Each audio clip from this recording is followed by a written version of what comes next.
Hey, Steve Basic Architect. Yeah, we're coming up on the T2 Ranch project. What do you say we pull in here? We'll catch up with LDS and Jared specifically, and we'll take a tour around the inside and talk a little bit about that framing. So let's go catch up with Jared.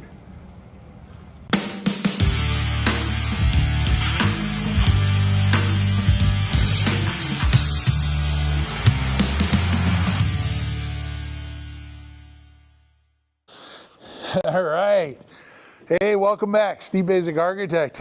Yeah, we're down at that No Name site. That might be the name for this project, the No Name Project, because I just really haven't thought about it. But I don't know. Maybe by the time this airs, I'll come up with a name. But if you joined us in the last video, you saw I caught up with Jared from LDS, and we took a quick walk around the outside. I figured, hey, let's jump inside and we'll look at some of the details. So we got Jared right over here. Hey, What's Steve. up, buddy? How are you, man? Nice Welcome back. Again. Although it's been, what, 3 minutes since we were out in the driveway? So, but that's the way videos go, right? But why don't we take a walk and, I don't know, maybe we can start in the big room and we can come back over here and finish.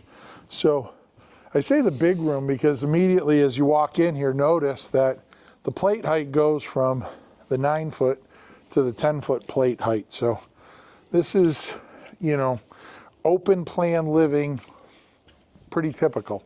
Dining room over in this area, kitchen over in this area, living room and fireplace, entertainment center in that area, big old slider out to that covered patio, kitchen sink view out to that patio. Hopefully someday there's a view out to the pool over in the corner. But yeah, nice big old slider gonna go in there. This is going to be beautiful here. So looking out to that backyard, good living. Now these people, they actually are coming from California. So The family couldn't be a nicer family. They actually have followed your videos for several years. And yeah, I think he's that an was avid. started the dream. Like he's dying to meet Matt. Matt, if you care to grace me with your presence and watching one of my videos on YouTube, but yeah, he definitely wants to meet up with Matt. So we gotta And get knowledgeable. Matt. I can tell he's been watching your videos, some of the questions he's asking me. So Yeah, I say, he's "Wait a second." really good, and he'll always, every once in a while, he'll send me a text or call and just say, hey, I had a quick question. I know you talk about this, but you know, what about this material or this, and then we'll go from there. But And it's good to have informed clients because we get people that, you know, maybe they're seeing something from Pinterest or they're seeing something from Instagram and they're not really know what they're talking about. These owners that watch these videos, they know what they want, they know what they're looking for, they know what they're talking about, and yeah, it's a and big difference. By the time we got here, I probably crushed at least a dozen dreams. You know, because you get some people, not necessarily, these were really good clients, but I get some clients, like they have a very, very tight budget, but then, you know, the wife is showing me pictures from Texas, 12-foot ceilings in the kitchen, and it's got 36-inch cabinets with, you know, 30-inch transom with glass doors. And it's like, we're like just have enough budget to outfit your kitchen, and you're designing a $300,000 kitchen here. It's like, it doesn't match the budget. So we really have to, you know, pay attention. And like I said, you know, dream crushing is one of my talents that I just come in, and it's you know, one of my, probably the most asked question I always get is, can we, like, hey Steve, I was thinking, can we, you know, do this, do that? It's like, my answer is, listen, there's nothing we can't do. Hang it from the sky is about where we stop, right? But the reality is, I tell them, the hardest thing that you have to do is pay for it, Yep. right? I could find, you want hammered copper chandelier, I'll find somebody down in Texas or somewhere that's gonna go out to their back barn and build you an absolutely gorgeous chandelier out of hammered copper, and we'll get somebody to wire it and all of that stuff, and we'll build a one-of-a-kind lamp for your dining room. The question is, do you like that price tag? And are you willing to write a check That's what it for always it? comes back to. So it's a challenge, right? And I'm sure as a builder, you get it too. Hey, I was thinking, can we do this? Can we do that? It's like We get it all the yeah, time. And we- then it's we like, can. hey, this is what it's worth. Wait a second, it can't be worth that much. Yeah, how much is that? Well, it's like we got to go buy the copper. We got to ship it down there. The guy's got to actually hand fabricate this, and But it's even things like adding a window. Like, can we add a window? They think of it as, okay, that window, triple glazed window, might be $800. Like, can we add another one over there, and put one in the closet now? Yeah, we can. Well, they think it's $800. Right. No.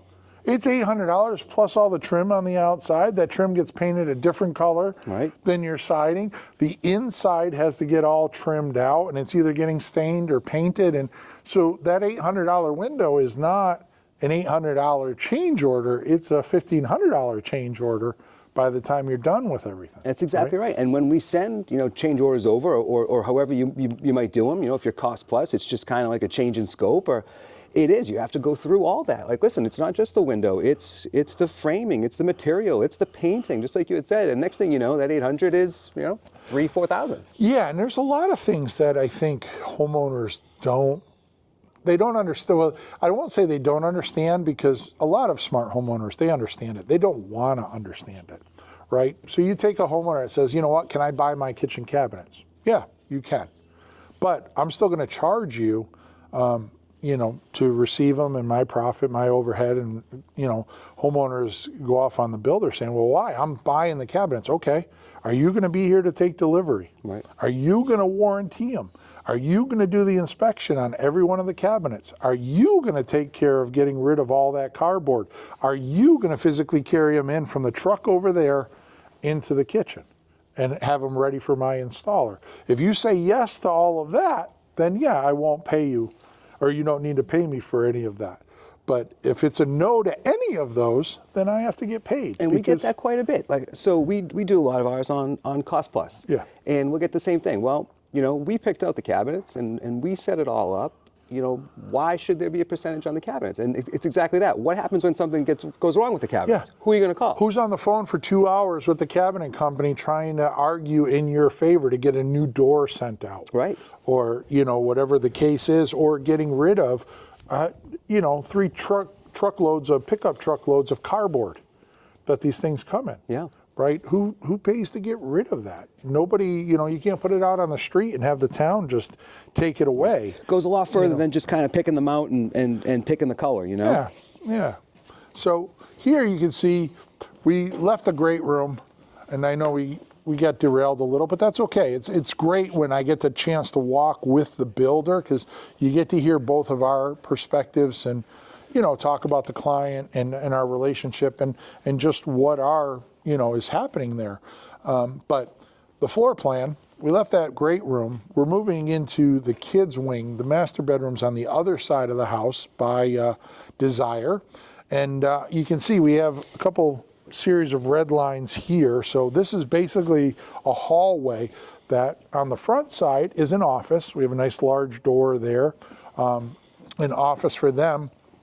And then on the back side here, we have a closet, a stairway, and a bunch of utility functions. But the reality of this space is it really is designed to separate the 2 bedrooms in the bedroom wing with the main space acoustically, right? So you walk down the hall, and then you're going to come in here, and we're going to have our bathroom in the middle, and then we're going to have a bedroom to our right, bedroom to our left, the bedroom to the left here for the daughter. It's got a nice little bump out. We're going to do a beautiful little built-in bench seat there, but nothing over the top, just a really nice house, right? I mean, everybody's dreams is just give me a really nice house. Now, I know in this one here, we have a nice walk-in closet there. We have a substantial closet there. So that's always one of the things on people's lists today is, can we get a walk-in closet in every bedroom? And,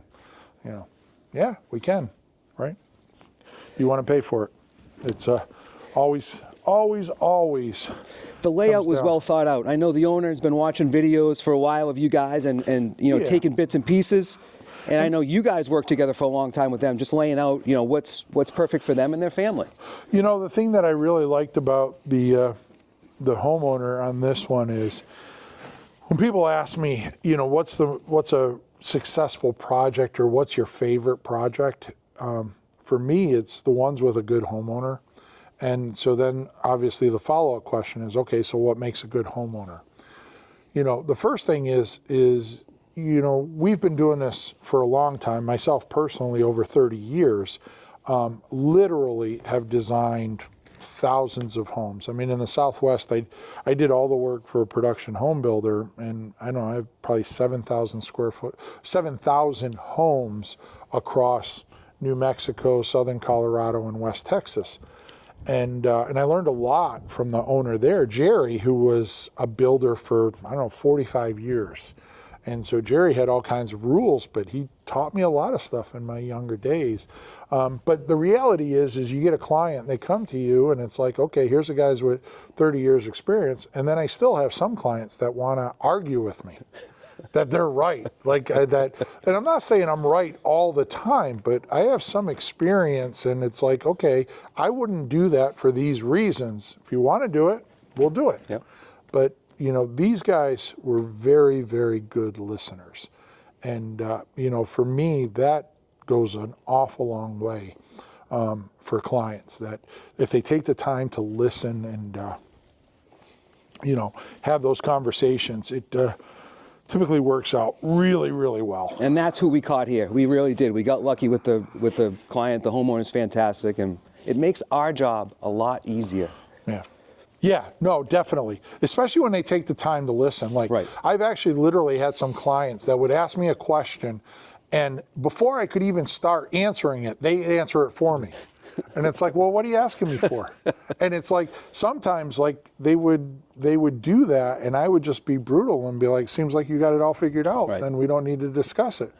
It's like, then why are you asking me, But over here, this is interesting because we have she has a little business, so she has kind of a little kitchen pantry set up here where she makes cupcakes and cakes and stuff like that. So she'll have her own little space there, and then we have our laundry room here and powder room. We have access out to the backyard there.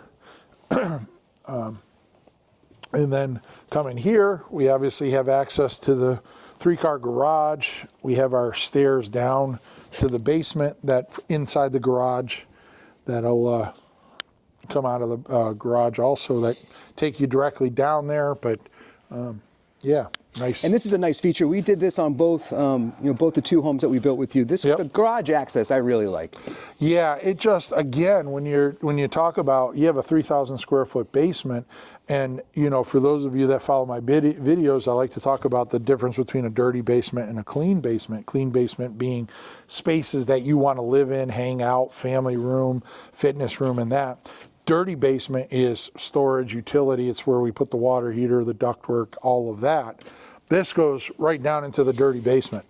And the beauty of that is I don't have to mess up my garage storing things like skis, golf clubs, bikes, all of this extra stuff.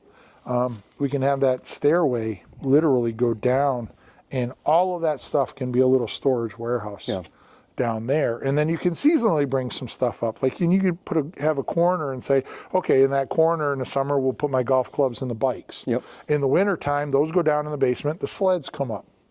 And the outdoor toys and shovels and stuff like that. I actually, years ago, I had a client, he was an electrician, and we did a 4-car garage with stairs down, but the stairs down went to a basement under his garage. And we basically built him a warehouse underneath his garage. So he would go down there and basically get all of his wire and outlets and everything, basically go shopping, because when he went to buy stuff, he would buy it literally by the pallet. So he'd get stuff at really good prices.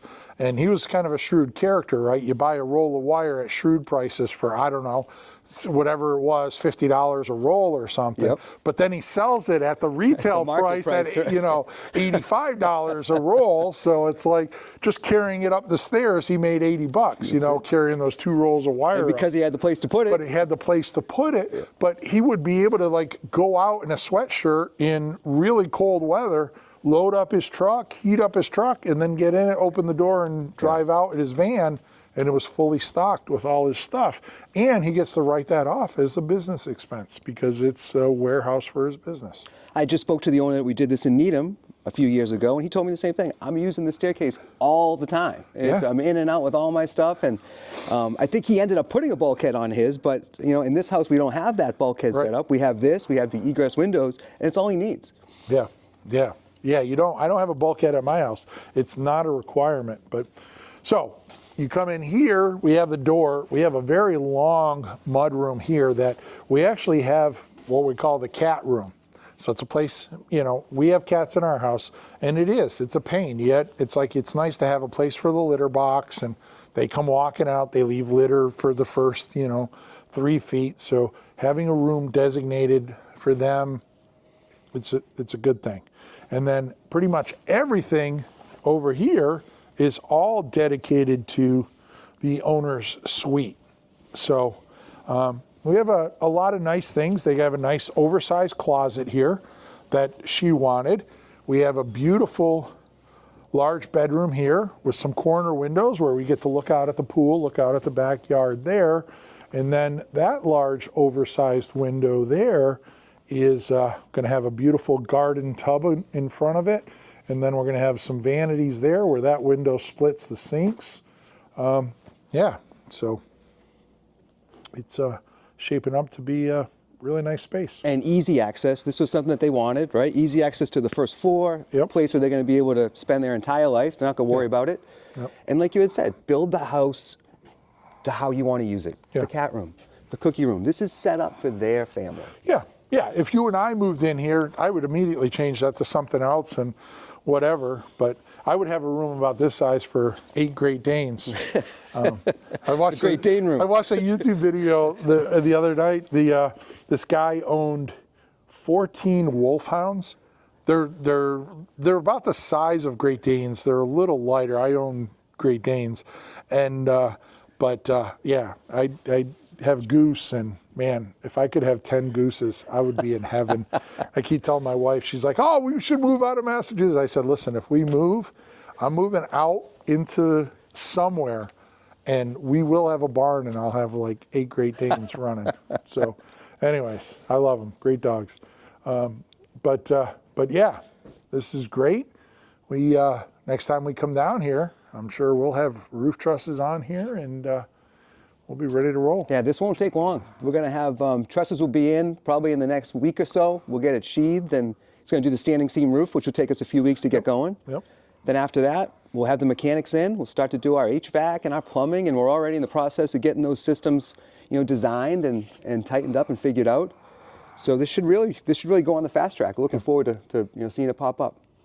Very good. Well, thank you for your time. I appreciate you hanging out and taking the tour with us. I appreciate you all for joining in. If you are a subscriber, a huge thank you. If you're not a subscriber, smash that subscribe button. Go tell all your friends. You know, it's funny. I'll do a quick pitch. I'm not one on sales pitches, but I was watching a couple videos the other day about building science and building. You know, one of the things that I think, you know, tell all your friends about this channel, when I come out and we talk about something, chances are we're walking one of my projects. I'm not making decisions that are pie in the sky decisions, and I'm showing you photos of somebody else's house or somebody else's detail, and I'm talking about it because I have the ability to draw it.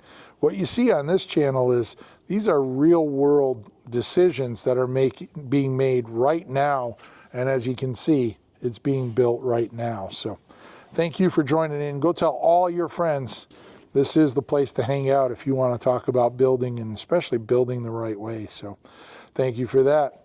Until next time, long live our buildings.